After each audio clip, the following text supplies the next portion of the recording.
நம்ம மதுரையில் ஆங்காங்கே சாலை பணிகள்லாம் நடைபெறுறதுனால மதுரை காந்தி மியூசியம் கிட்ட இருக்கிற ரோட் முருகன் கோயிலுக்கு ஆப்போசிட்டில் வந்து வேலைகள் நடந்துட்டு இருந்துச்சு. இந்த வேலைகள்லாம் முடிஞ்சிருச்சான்றதை கமெண்ட்டில் சொல்லுங்கள். சனிக்கிழமை ஆர்கானிக் மார்க்கெட் போகும்போது நடந்துச்சு. அதே மாதிரி மதுரை ராஜாஜி பூங்காவில் வந்து ராஜாஜி பார்க் வந்து மெயின்டெனன்ஸுன்னு போட்டிருந்தாங்க, பராமரிக்கிறதுக்காக க்ளோஸ் பண்ணியிருக்கிறதா வந்து அனௌன்ஸ் பண்ணியிருக்கிறாங்க.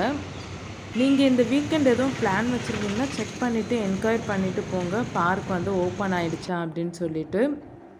உங்களுக்கு இந்த வீடியோ பயனுள்ளதாக இருந்ததுன்னா நம்ம தனி ஒருவன் யூடியூப் சேனலை மறக்காமல் சப்ஸ்கிரைப் பண்ணுங்கள். உங்கள் ஏரியாவில் இருக்கிற பார்க் வந்து ஓப்பனில் இருக்கான்றது கமெண்ட்டில் சொல்லுங்கள். ஒருவேளை அங்கேயும் மராமத்து பணிகள்லாம் நடக்குதான்னு சொல்லிவிட்டு. ஏன்னா இந்த ராஜாஜி பார்க்கு குழந்தைகளுக்கு மட்டும் இல்லை, பெரியவங்களான நம்மளுக்கும் ஃபேவரேட்டான பார்க்கு. 80s கிட்ஸ் 90s கிட்ஸ்க்கெலாம் இந்த பார்க்கில் வந்து மெமரிஸ் வந்து நிறையா இருக்கும்.